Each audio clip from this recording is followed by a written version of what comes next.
second half of the presentation. Welcome back to those of you on webinar. I know I got one text message saying, could I please fax them some cookies, and I'm really sorry I wasn't able to do that. You'll be happy to know, though, you are not missing out on any marijuana samples because there aren't any of those. So again, my name is Christine Reed. I'm a partner with Lynch in the Monterey office. I practice, again, civil litigation defense, and I work primarily in personal injury defense, employment, construction, defect, and business litigation of different kinds. And I'm going to let Beth Ossino introduce herself. She's from Golden Bear and co-presenting with me. This is our third time presenting on the topic. It's my seventh time presenting on this topic this year, and last, thankfully.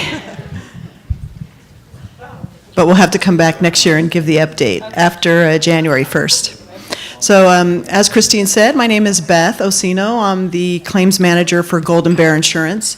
And some of you might have seen some of the press releases that came out last week. Golden Bear Insurance Company is the first admitted carrier in California to come out with a cannabis filing that's been approved by the Department of Insurance.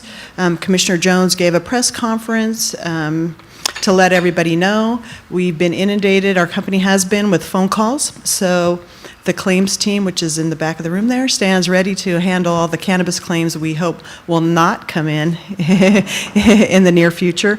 And like Christine said, usually our first question is, did you bring samples? Again, the answer is no. And the reason I became interested in cannabis, not because I'm a user, but because our company purchased a new building and they were going to be moving our corporate headquarters. And directly below my claims department is a medical marijuana dispensary. And as a claims manager looking out for risk management and safety, I was really concerned for the safety of my staff. And I wanted to educate myself on what was going on in the cannabis industry. We, of course, have made friends with the armed guard that works in the dispensary. His name is Julio. And we feel very safe now that we are in the building. But it is a very interesting topic and one that's going to be discussed for quite a while. So our topic today is marijuana and the insurance industry. So as you know, marijuana is legal in a few states for medicinal use, and in other states for both medicinal and recreational. So we're going to speak primarily about California today, but it's legal in 28 states, and I think the trend will be continuing on for at least medicinal marijuana and potentially for recreational marijuana as well.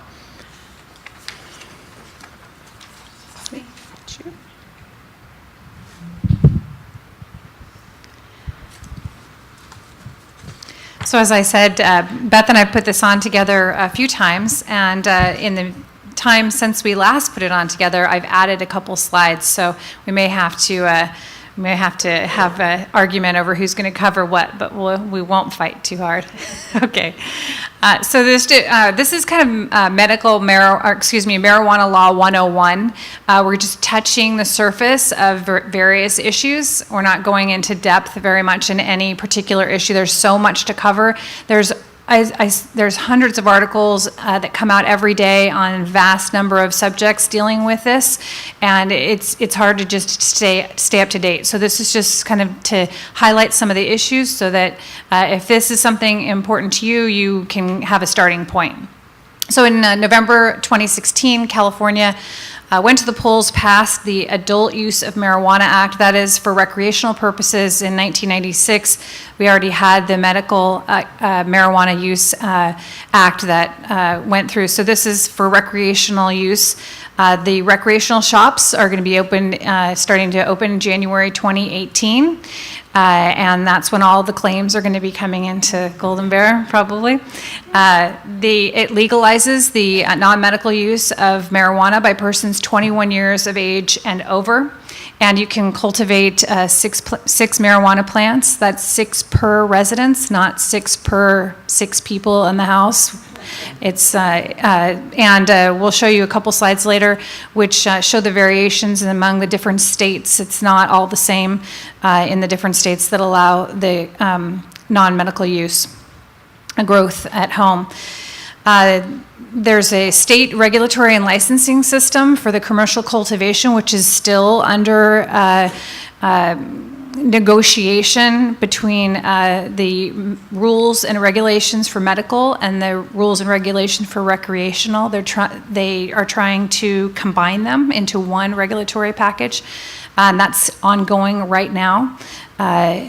And it does allow local governments to prohibit or regulate and license non-medical marijuana. They can prohibit it entirely, and we'll go into that a little bit more later. So these are just some of the things that the AUMA, the Act, will do. Require strict product development systems to establish distributional industry standards regarding testing, packaging, and labeling.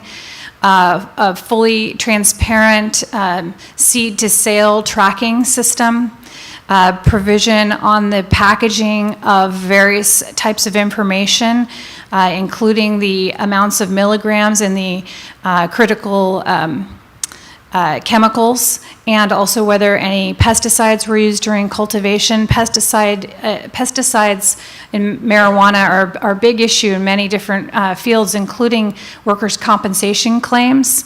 Firefighters and other employees are being coming into contact with some of the chemicals that are being used, and so that's another issue. You can't smoke marijuana in public. This is kind of as you'll see from a lot of the rules, it's sort of a private, in your home sort of situation. So there's a fine if you smoke it in public. There is a reduced penalty for the unlicensed sale, so they're trying to make it less of a penalty, reducing all of the negative sort of impact of marijuana. And then, of course, the increase in the tax, or having a tax, which is one of the things about regulating illegal drugs, is supposed to increase the taxes, which is a benefit to the communities that are allowing it. So personal use only, 21 years of age or older. You may possess, transport, purchase, obtain, or give it away. 28.5 grams is what you can have. So if you're found with more than that, it's still illegal. You can smoke it or ingest it. And again, you can cultivate it, plant it, and so forth, up to 6 plants per residence for personal use. And you cannot have the plants growing in public view. So you can't have them growing in your front yard or on your window ledge so people can see inside your window. It has to be in your backyard or inside your home, which may create some of the claims that we're going to talk about in a moment. Restrictions on personal use. Again, no smoking in public place. No smoking where tobacco is prohibited, so in restaurants and all the other locations in interior areas. No smoking within 1,000 feet of a school, daycare center, or youth center. No smoking while driving or riding in a vehicle. However, you may consume a marijuana product and then drive, so long as, and then we'll talk about this also later, so long as you're not impaired. But you can't smoke it and drive at the same time. And the employers, this is a big one, the last one, the employers may maintain drug-free workplaces, and I'll be talking about several cases dealing with that issue.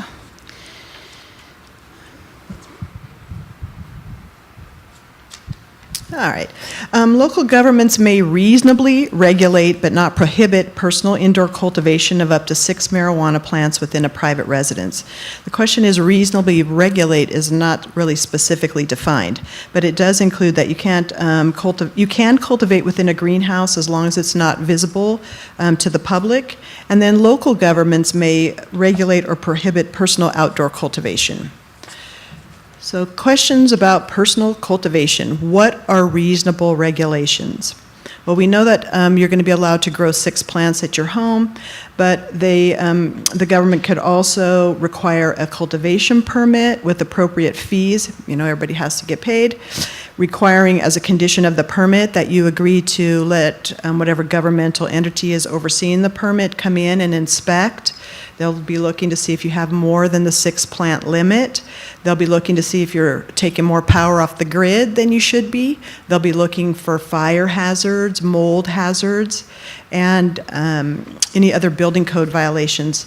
And we have seen claims involving grow operations. We had one, the claim was reported as a house fire.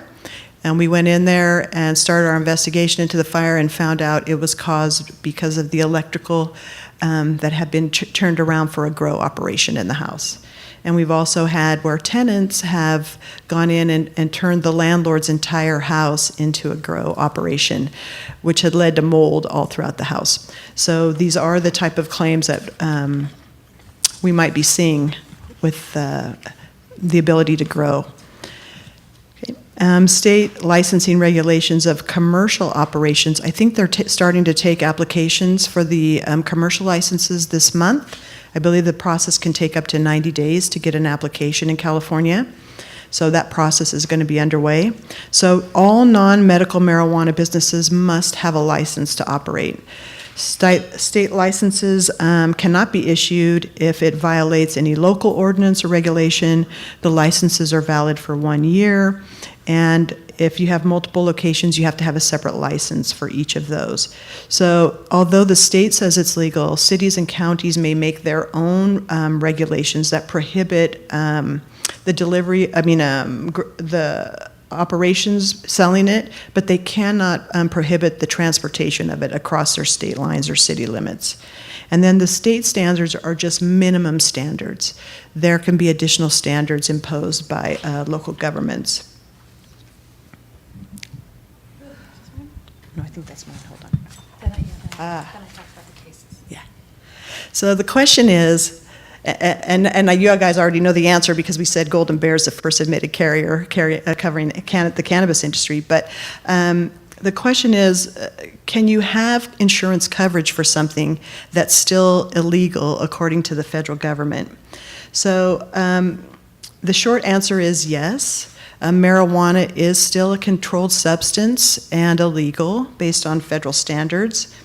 And but there is nothing in the California Insurance Code that would prohibit an insurer for insuring this type of business.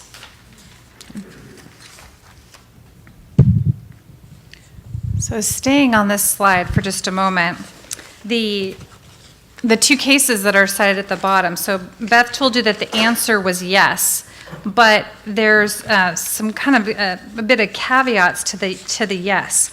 And that is that although the insurance companies tend to or are tending toward wanting to get into the industry, when a claim that's expensive comes calling, they may not want to cover it, and they might want to rely upon some foundational insurance principles in case law and statutory law to try to preclude it. So, for example, 20th Century Insurance Company, which is not a marijuana case, it's a case involving exclusion of liability coverage for an injury caused by a criminal act. So someone who had a homeowner's policy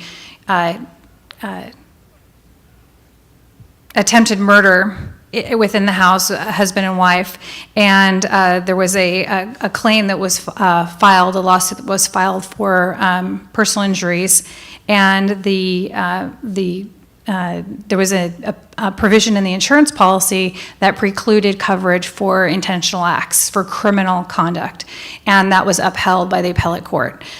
So then moving to the Tracy case, which was about marijuana, it was in federal court in Hawaii.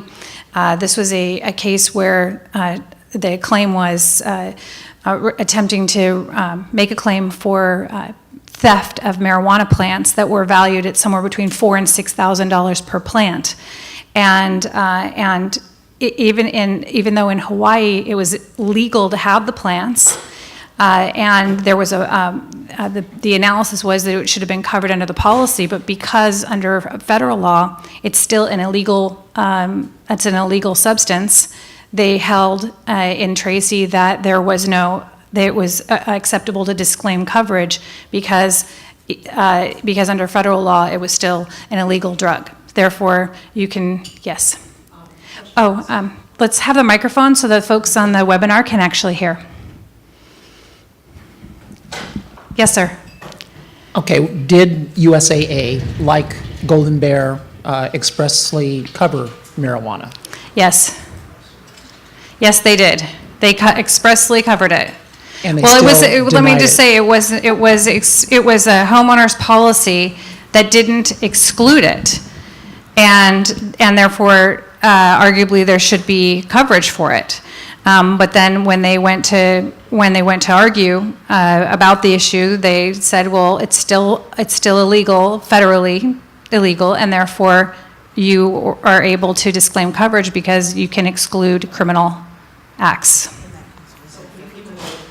Right, and that case was in federal court. So even though the carrier expressly covered marijuana, and when they went to market the policy, they went to exclude it? Is this what I'm understanding? No, I'm going to cover a case that's similar to those facts in a moment. This was not coverage under the point being in this is that if carriers want to provide policies that allow for coverage, there's going to be precedent, and looking at the precedent of cases when a claim comes around and they have to decide to cover it or not to cover it. And so far, these two cases of what Beth said, yes, you can write policies to cover it. This is not supporting Beth's case that you can provide coverage for it.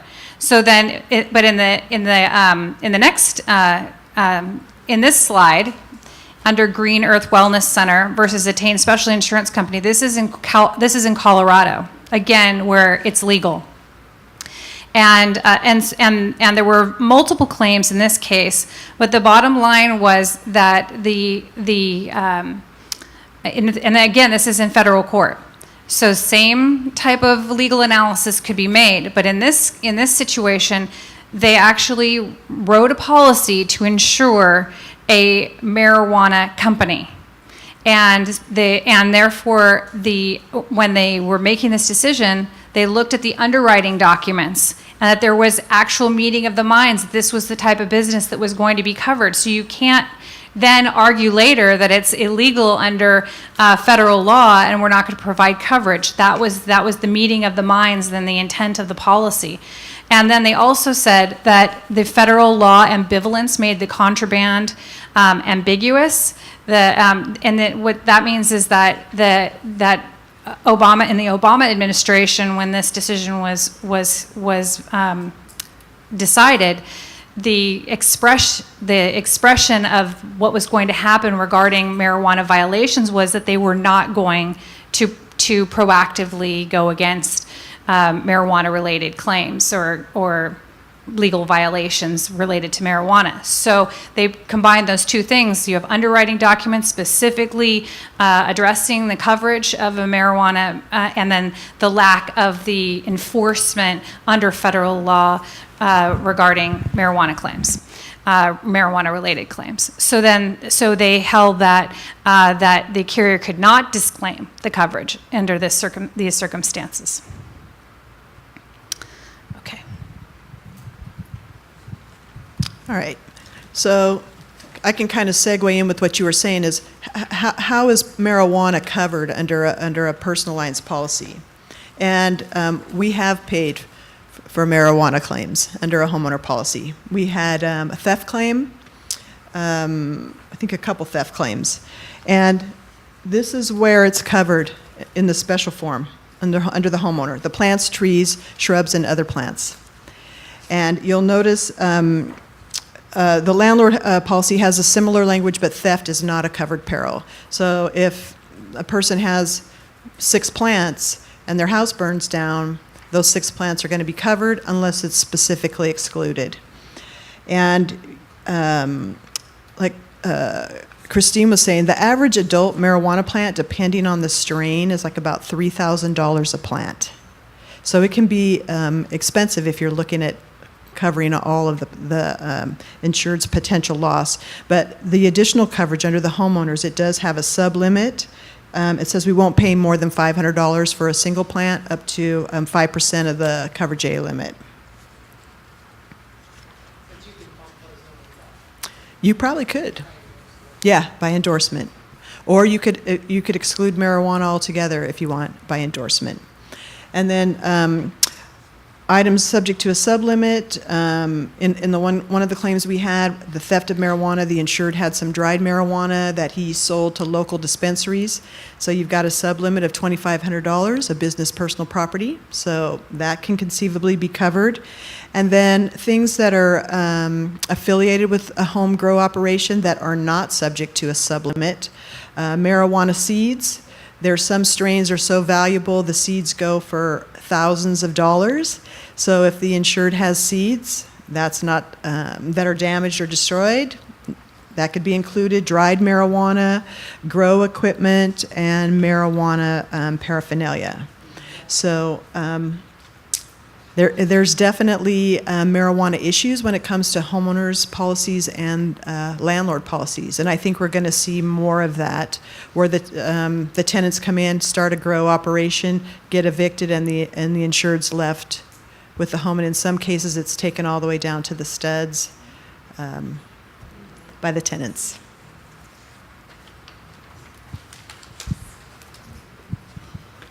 So very briefly, because we want to make sure that we're going to leave enough time for our next presenter to present her topic, I'm just going to go over this very briefly. Suffice it to say that there are different parameters, and they're in your materials for the different states. They vary slightly. Some of them have to do with geographical location. Some of them are slightly more. Others have to do with whether the plants are flowering or not. So if you happen to have some type of case that deals with these types of issues, you're going to want to look at the specific requirements and restrictions of each state.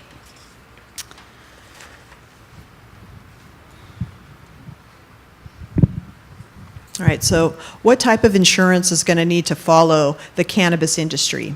So the first one is automobile coverage. I mean, there's no question that anybody driving impaired is a risk. And what they found after Washington State legalized marijuana for recreational use, they found an increase in fatal crashes where the driver had used marijuana. And this is just a brief quote: "The significant increase in fatal crashes involving marijuana is alarming. Washington serves as an eye-opening case study for what other states may experience with road safety after legalizing the drug." So people that do auto claims, I think that this is going to become an issue for them. It's not, they're working on a similar breathalyzer that they have for alcohol impairment, but they're just not there yet.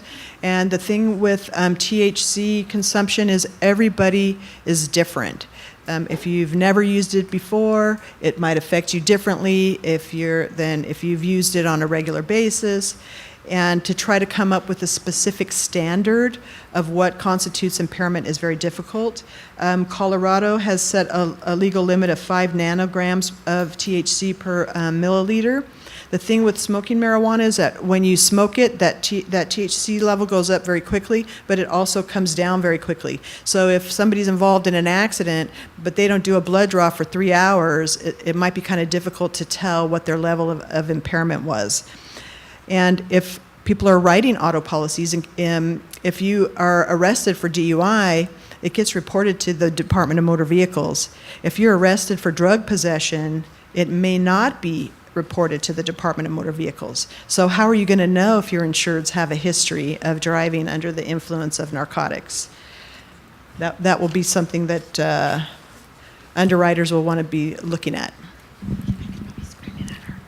So for California, what's in place right now currently for those of us that handle CGL claims for your, two of my clients are commercial truck deliveries, so to speak, that pass through the state, that also travel through the state. So what's in place right now on the books for defenses or just addressing those issues for the drivers of these Do you companies? want to talk about that, not testing? Or is that way too far ahead? I'm sorry. Well, I'm just to make sure I understand your question, what is on the books in terms of the vehicle code is driving while impaired is the standard. So that's the same as with alcohol, except for alcohol has a specific BAL, but it's with the same thing as with, say, an opioid or another illegal drug.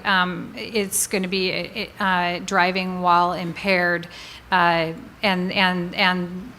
all the analysis that goes with that. So there is a measurement already for marijuana right now as far as what that looks like, because we have them for alcohol, we know that, as far as measuring. Yeah. No, I know you can't hear. So just to clarify for those on the webinar, she just wanted to clarify that there is absolutely no specific number in California. It's driving while impaired under the vehicle code sections. It's the end of the slide. That is the standard, and so it's up to the evidence at the particular site or incident. So what the police officer sees, witnesses, hears, smells, observes with driving, speaking, and so forth. All of that evidence would go into whether the person was driving impaired or not. It almost sounded like. It sounded as though your clients may be under DOT regs, though, as opposed to California regs, which would be totally different. They kind of play the interchange because, from a plaintiff's standpoint, if there's any evidence of impairment, it increases the value of that claim against our driver, especially when they're in the scope of work, so to speak. So they kind of interchange. There So- just isn't a specific number. Yeah. That is, but although what Beth said is that they are, many companies are trying to develop the science behind the testing and to develop some type of a breathalyzer or similar equipment that would provide accurate readings and accurately determine the level of impairment. But at this time in California, there is no such standard. So they're leaving it up to the officers at the scene, basically, as to collectively get as much information to establish that impairment if it's marijuana-based. So the question is, are we leaving it up to the officers at the scene? It's just as with many other types of situations, it's whatever the evidence is whether it meets the burden of the elements of the law. And so it's whatever the evidence might be. It might not just be the police officer. It might be all the witnesses that saw the car driving, winding in and out of lanes, or someone in the car, another person. So it depends on the evidence that would support the alleged vehicle code violation. All right. So certainly product liability is going to be an exposure facing the dispensaries and those retail places selling marijuana. There was a case against a Colorado man. Sadly, he consumed some edibles in the form of something that looked like a little Tootsie Roll. It had, each serving had 10 milligrams of THC. His wife called 911 saying her husband was acting very erratically, and unfortunately and very sadly, he murdered his wife in front of his 2 kids. And he said it was because he was, 3 kids, sorry. It was because he was under the influence of THC. And so the wife's family sued for products liability and saying that everybody that put that product in the chain of commerce negligently, recklessly, and purposely concealed vital dosage and labeling information from their actual and prospective purchasers to make a profit. And the defense said, no, they've complied with every state law. But to me, this is similar to the Twinkie defense. It was the marijuana made me do it. So products liability is certainly going to be a big exposure for all those that are putting any type of cannabis product in the chain of commerce. On that case, it is still pending. They're still defending it. The husband pled no low contendere and serving 30 years in prison. And the children are bringing the action. And the amount that was shown in his blood when they did test it was, I believe it was 2.5 THC. So as you saw from the Colorado standard for driving while impaired was 5. So he didn't even he had less than half of the amount in his system when they took the test. And just in terms of the validity of his claim. Okay. So insurable risks facing the marijuana growers and dispensaries.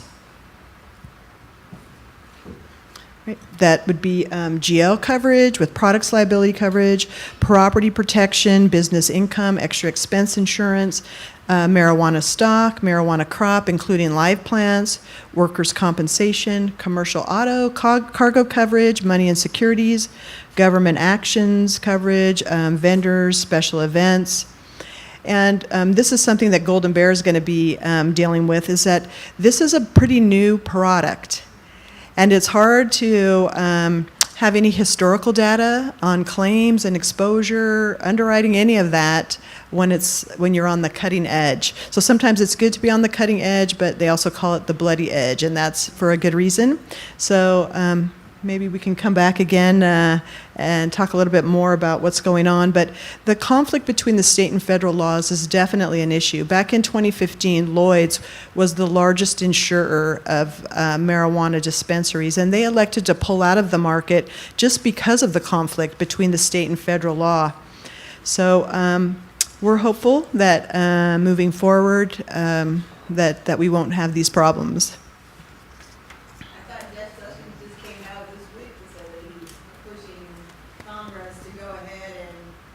What he was trying to do in January and February, March. I mean, he's been trying to make sure that he can go after that and do the opposite of under what Obama did. So I think it's pretty scary right now to get into the insurance field with the current Jeff Sessions. You know, I'm not that really too frightened about that, and actually on the flip side, I'm trying to be a little bit optimistic because they're trying to repatriate billions and billions of dollars that are in other countries that are profits that were earned by American companies to help rejuvenate the economy.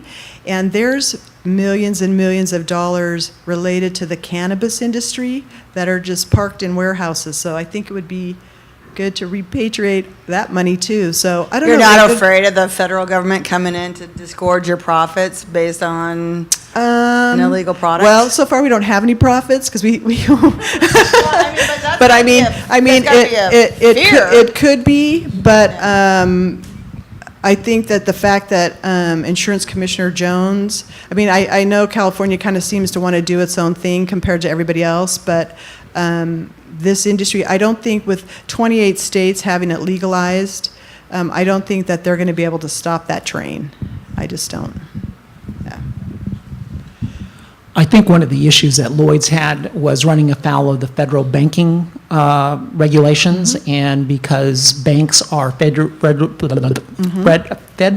regulated as opposed to state regulated, you know, that you know, their fear is that, you know, they may be accused of bank laundering and this kind of thing. So that begs the question here. I mean, there was a presentation on NBR or National Broadcasting or NPR? Yeah, NPR. You know, about how the state was going to be making armored vehicles available, you know, to dispensaries in order to deal with the cash because people in the business cannot use banks because of, you know, the federal regulations. So how are you guys prepared to deal with that particular issue? Well, I'll leave how the money comes into the accounting department, but I can say that there was legislation introduced under the Obama administration. It's called the Safe Banking Act, and it went nowhere, but it's been reintroduced again this year, one in the House and one in the Senate.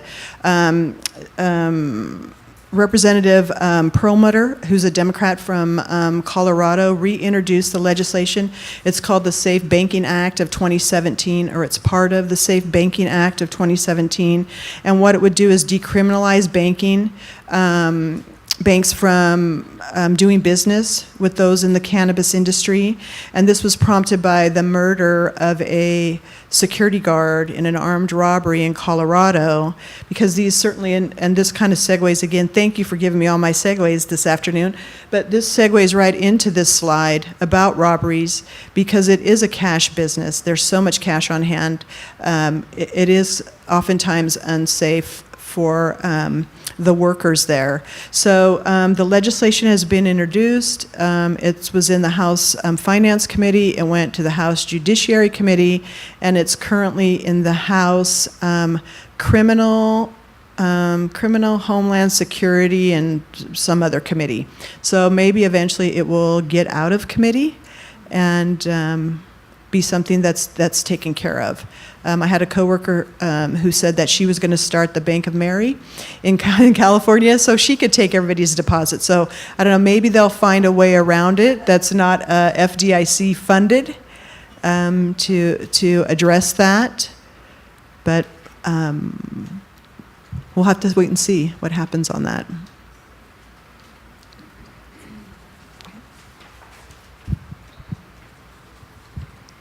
As we said, as I said at the beginning, this is kind of touching the surface of many different issues. We don't have answers for everything.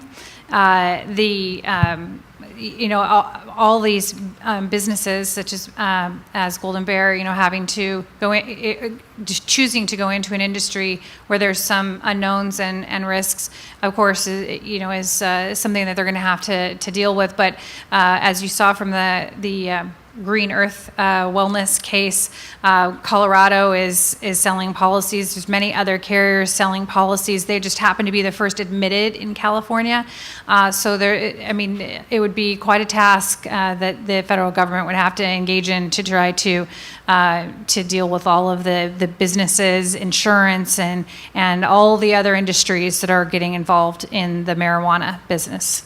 They'd have to allocate quite a substantial amount of funds and effort and energy into trying to proceed against all of the different companies. Isn't there an attorney that's being held right now for giving legal advice to a dispensary, being disbarred? Isn't it California? The question is there an attorney being potentially disbarred for giving legal advice in California on, I'm not sure, marijuana law? Right. I don't know about in California, but I do know this. My firm, because I've put so much effort into putting this presentation on many times, and I now know some things about the area of law, they'd like me to add an element to our website that says, that we can provide assistance with the area of marijuana law.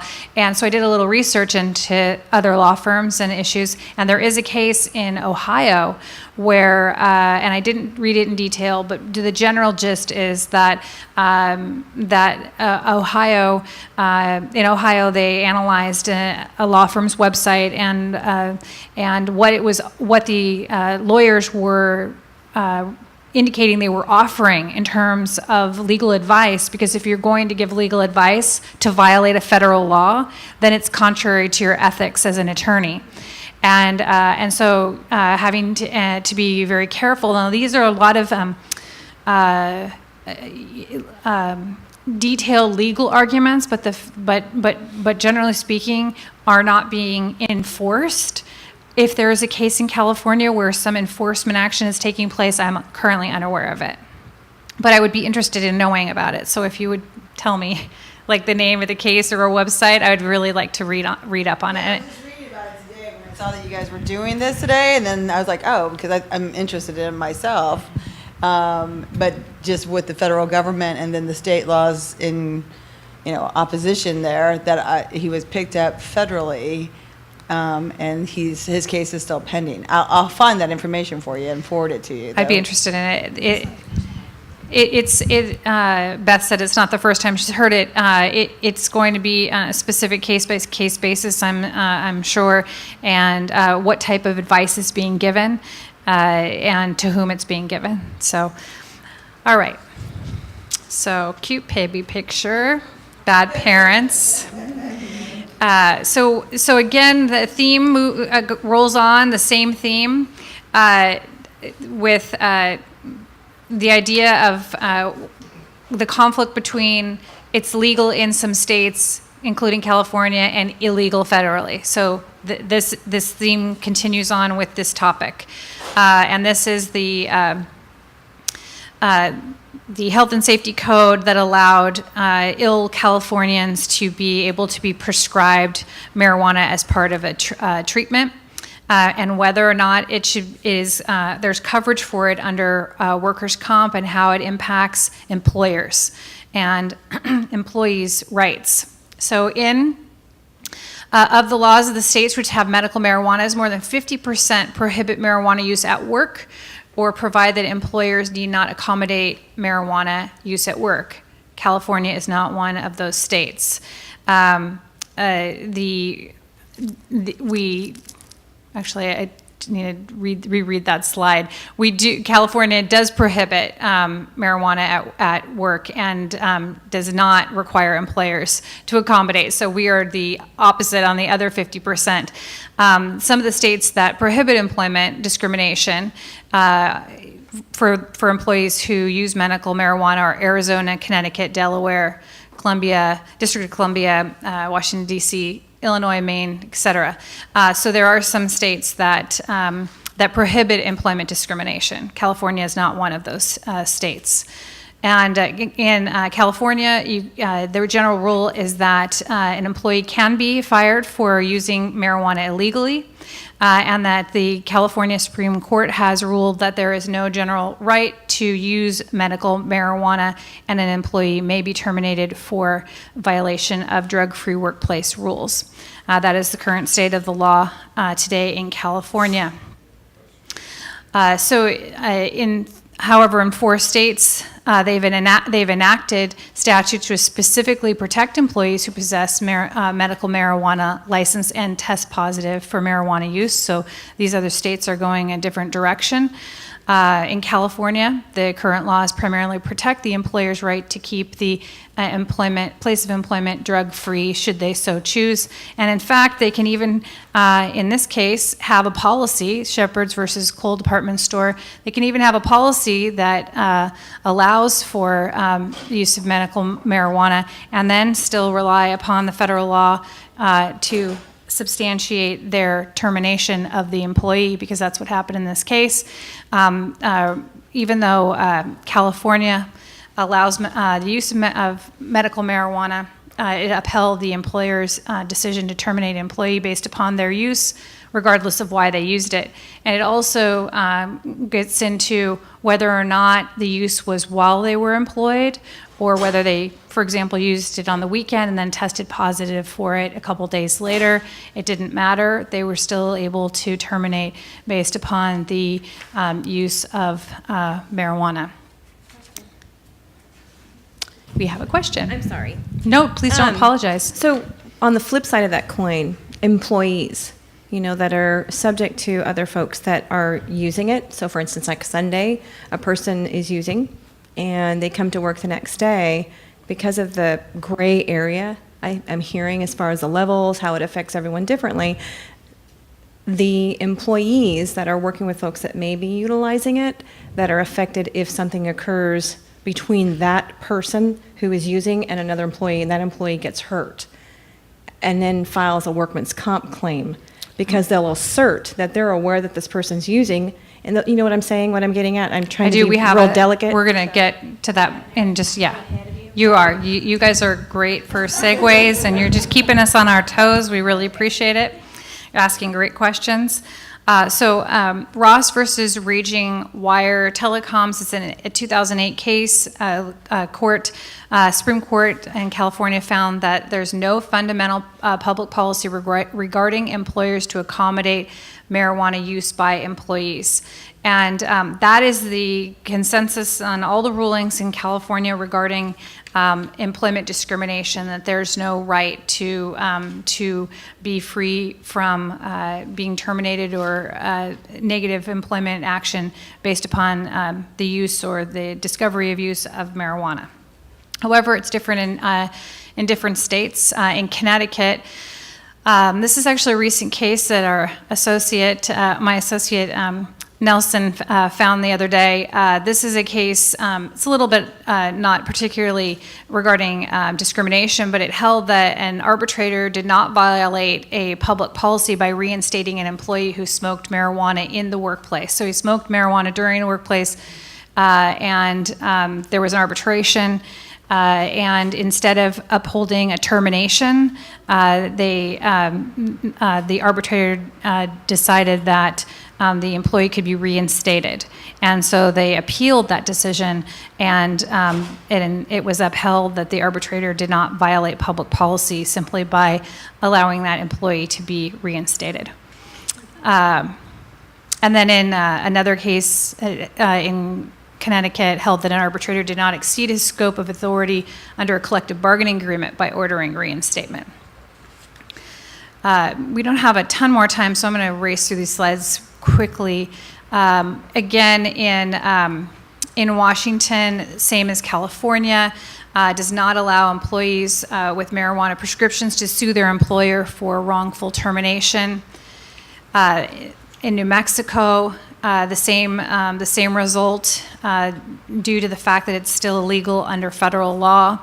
And in Michigan, again, upheld the termination of a 5-year employee who tested positive for marijuana following a workers' compensation injury.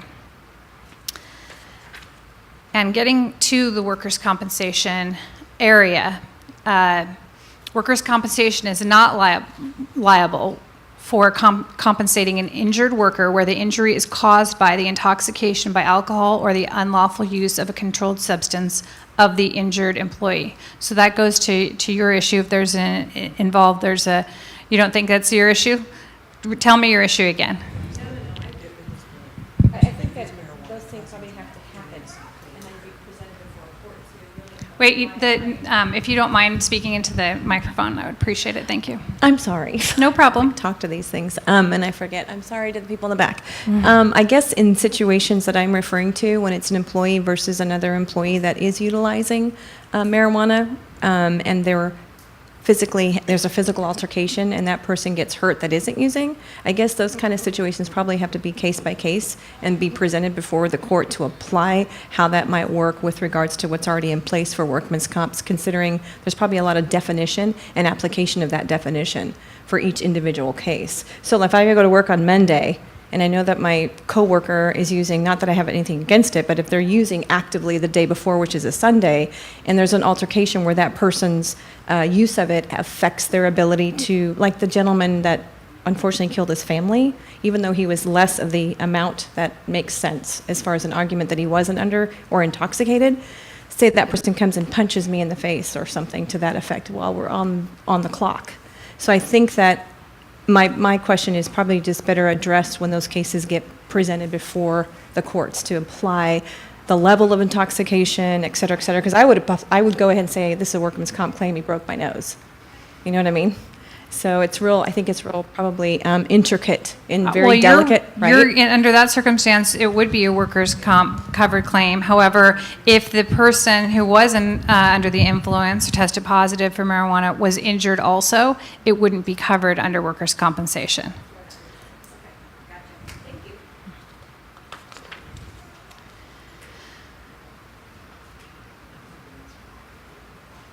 So this is the California Health and Safety Code, which speaks to precluding or allowing an employer not to be required to accommodate the use of marijuana on the property or premises of any place of employment. So the point being that by allowing the use of medical marijuana, by allowing recreational use, it is not impacting the workplace rules. There's nothing in any of the codes that say, and so then in the workplace you can now do this or that. It doesn't say that. It doesn't speak to it. It's not trying to change. These codes are not trying to change the rights of an employer. It's not trying to provide rights to employees. It's simply doing what it says that it can do. If you can medical marijuana, you can use it for medical purposes. Recreational purposes, you can use it for recreational purposes. But if employers have rules on the books that marijuana is not prohibited, you may not be under the influence, you may not test positive, those are all still viable, valid provisions and perspectives of the employer. Are these all mine? Oh, I have to keep talking. All right. So again, real briefly on these, under workers' compensation, unlike under discrimination where there's no wrongful termination for an employee under the using marijuana, different for workers' comp, almost all the states are requiring reimbursement for the provision of marijuana as for medicinal purposes, and the reimbursement of that for workers' compensation claims, except California. Okay, so in New Mexico, Connecticut, New Jersey, they all have found and upheld that there should be reimbursement for the medicinal use and order of for medical purposes under a workers' compensation claim. Under California, under Cockrell. Cockrell didn't really deal specifically with the issue. It ended up hinging its opinion on was that marijuana in California isn't even on the list of drugs that are able to be prescribed under workers' comp. And therefore, why even address the issue? Because it's not even one of the available drugs to be potentially covered. And then under the Pedro de Dios case, the appeals board specifically upheld under the health and safety code section that was on the prior slide that the workers' comp carrier is not liable for reimbursement of medical marijuana. And that's specifically written into the statute. So I don't even know why we have cases about it in California, because it seems pretty clear. Refusal to hire, and then also the ability to do drug testing. You can do drug testing. It's still allowed in California. You can do post-offer drug testing, so as part of the employment process. You can do drug testing if you have a reason that you believe that there's a reason to do the drug testing. However, in the Loader case versus City of Glendale, a very lengthy opinion, it supported all of those positions except for company or public entity-wide testing. So everybody come in that's in the entire business for no reason, no purpose, and they're not being hired for a new position. Just everybody come in, we're testing everyone. In the Loader case, they said you can't do that type of testing. It has to be more specific. But you can require every potentially new employee post-offer as part of the analysis of the new employee. You can